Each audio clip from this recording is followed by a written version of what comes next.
Bismillahirrahmanirrahim. Assalamualaikum warahmatullahi wabarakatuh.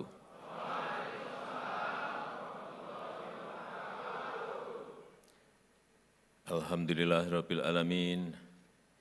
Asyhadu an la ilaha illallah wahdahu la syarikalah wa asyhadu anna Muhammadan abduhu wa rasuluh allati la nabiyya ba'dah amma ba'du.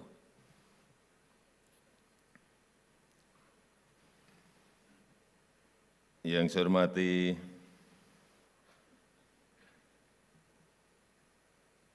para pimpinan dan ketua lembaga negara yang hadir, yang saya hormati para menteri Kabinet Indonesia Maju hadir bersama saya, Pak Menko PMK, Pak Menhan, Bapak Menteri Perdagangan, Panglima TNI, Kapolri,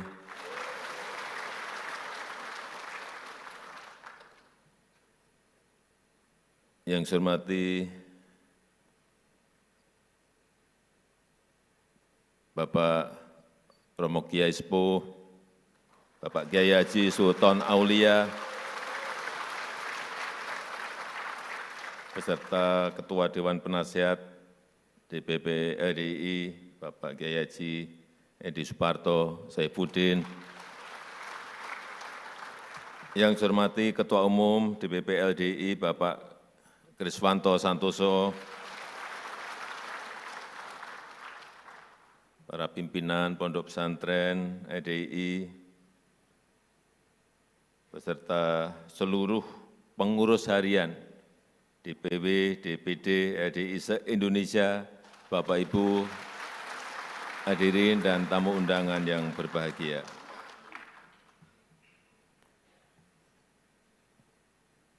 Selalu di mana-mana yang kita bicarakan adalah harapan kita kepada Indonesia Emas 2045.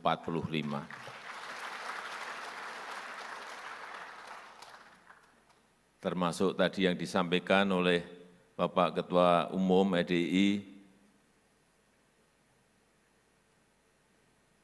memang kita diberikan peluang karena bonus demografi tahun 30-an, 2030-an itu memang biasanya dalam sebuah peradaban negara itu diberi kesempatannya satu kali. Tinggal kita bisa melaksanakan, melakukan lompatan atau tidak.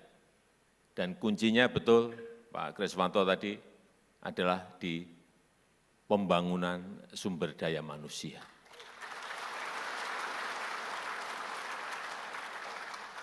Jadi LDI sudah betul.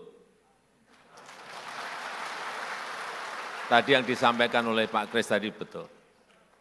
Kebangsaan, keagamaan, pendidikan, kesehatan, sehingga terbentuk sebuah karakter manusia yang betul-betul Indonesia.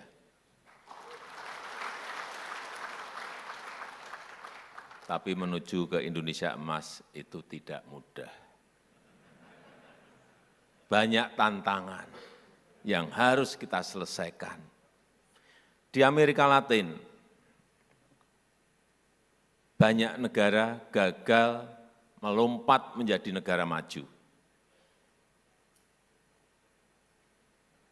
Tahun 50-an, tahun 60-an, tahun 70-an mereka sudah menjadi negara berkembang. Tetapi sampai sekarang mereka juga tetap hanya menjadi negara berkembang. Malah ada yang jatuh menjadi negara miskin. Problemnya adalah diberi kesempatan dan tidak menggunakan. Ini yang kita tidak mau itu terjadi di negara kita Indonesia.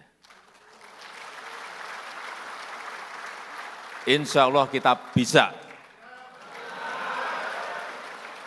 Asal semangatnya seperti di Rakernas LDI pada pagi hari ini.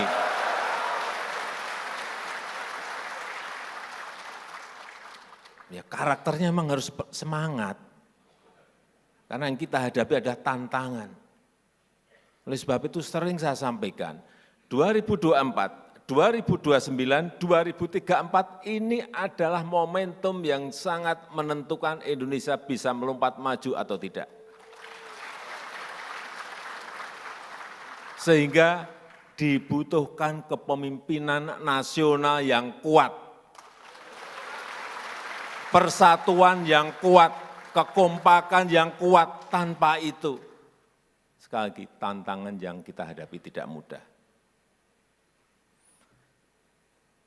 Tantangan global, ini justru yang banyak memang dari tantangan globalnya. Satu, ketidakpastian ekonomi global.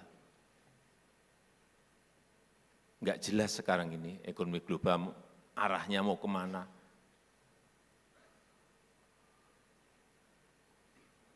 Baru bisa menyelesaikan satu saja muncul persoalan ekonomi yang lainnya. Sehingga sekali lagi dibutuhkan kepemimpinan yang kuat.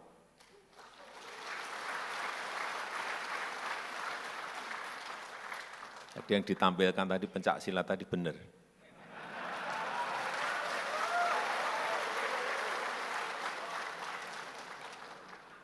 Karena ketuanya Pak Prabowo.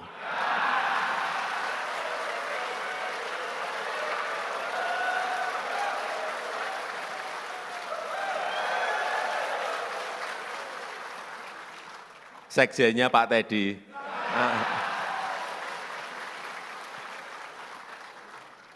LDI kalau gini-gini itu pinter banget.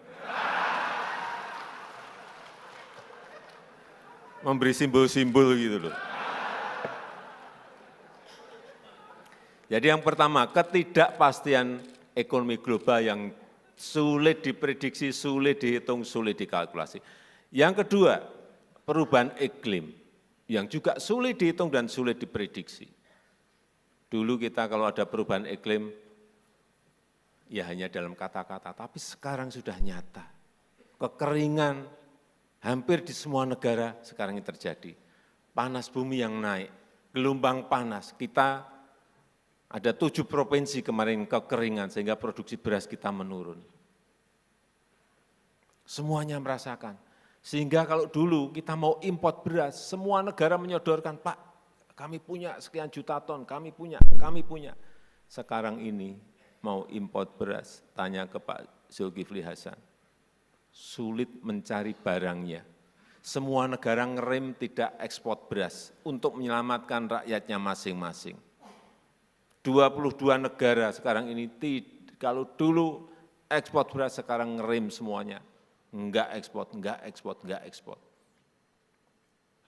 Sehingga betul, kedaulatan pangan, ketahanan pangan itu harus menjadi program kita ke depan.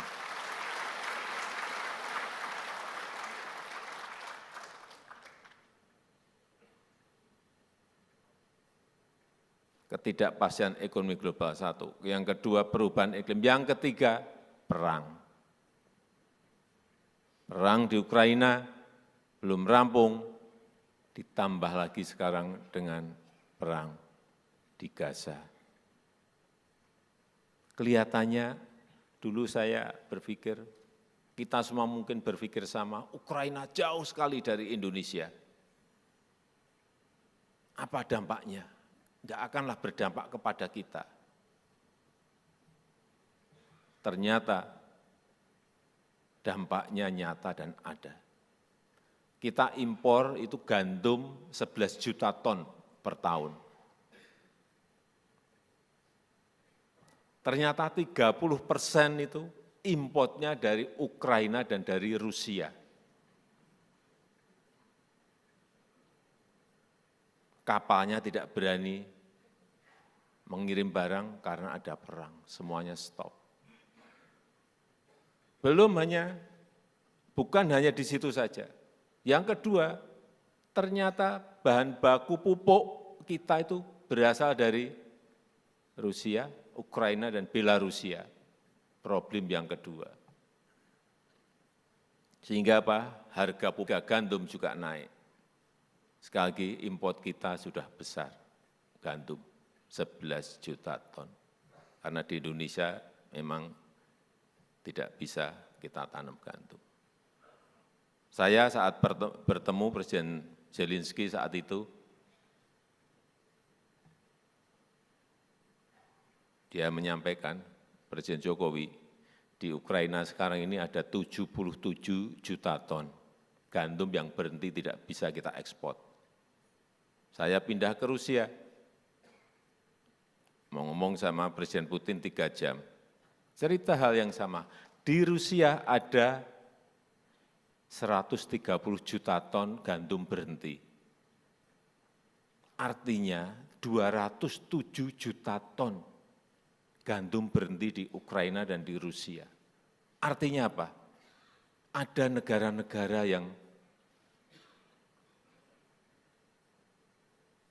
tidak mendapatkan bahan makanan karena perang di Ukraina. Kita tidak merasakan itu, karena di sana stop kita bisa mencari yang lebih dari negara lain. Perang di Gaza, hati-hati. Ini juga jauh, tapi tetap dukungan kita terhadap Palestina tidak akan surut.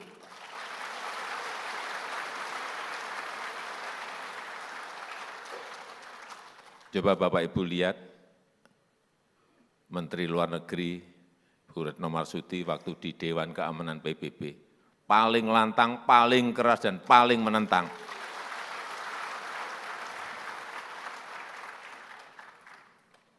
Saya juga heran, Bu Menlu kita ini. Orangnya halus, saya kok di Dewan Keamanan galak banget.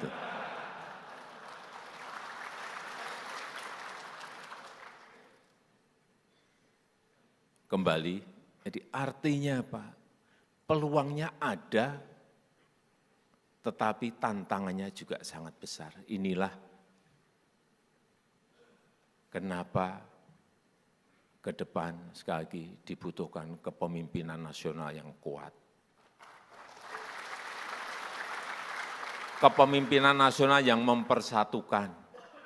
Kepemimpinan nasional yang mau merangkul semuanya untuk kekompakan, kesolidan, untuk persatuan negara ini dalam mencapai sebuah cita-cita besar Indonesia Emas 2045.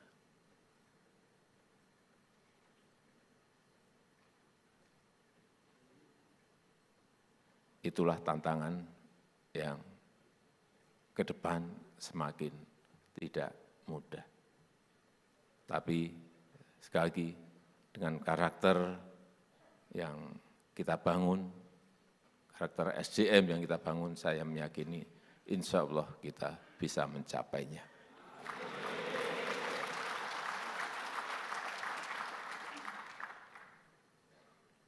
Terakhir, ini pertanyaan mudah.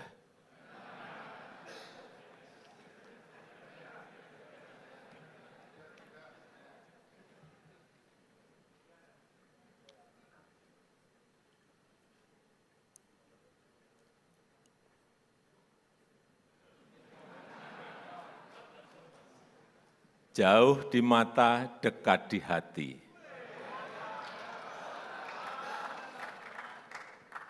Yang bisa jawab silahkan tunjuk jari.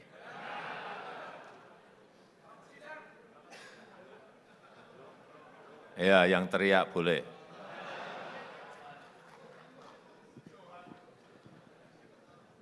Dari Mojokerto, Pak Presiden. Dari Mojokerto, jauh di mata, dekat di hati. Itu mudah, empedu.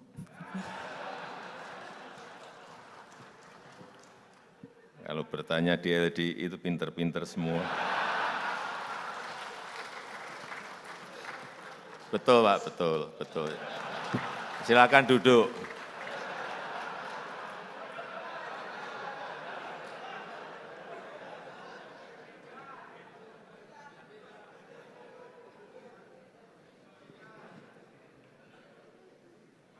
untuk ibu-ibu. Ibu kota negara baru Indonesia. Ibu, silakan.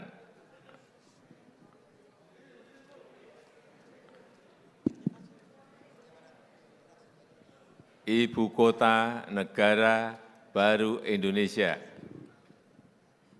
Bismillahirrahmanirrahim. 2024 insya Allah IKN Bapak Presiden. Terima kasih.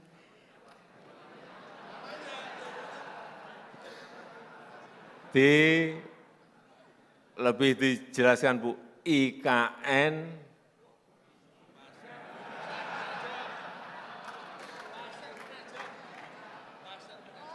Nama kotanya Pasar Penajam.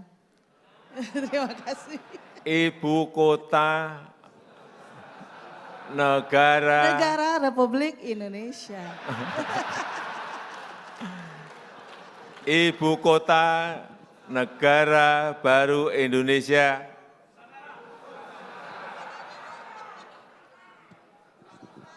Nusantara. Ya, IKN Nusantara.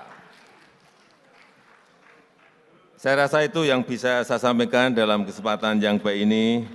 Dan dengan mengucap Bismillahirrahmanirrahim, pada pagi hari ini secara resmi saya buka Rapat Kerja Nasional Lembaga Dakwah Islam Indonesia tahun 2023 dan saya resmikan Gedung Serbaguna Minhajul Rosyidin di Kecamatan Cipayung, Kota Jakarta Timur, Provinsi DKI Jakarta. Terima kasih. Wassalamualaikum warahmatullahi wabarakatuh.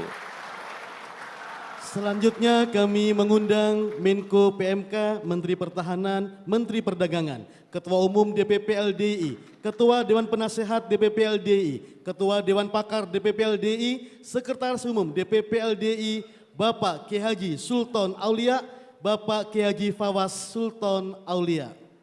Tadi yang menjawab saya beri sepeda.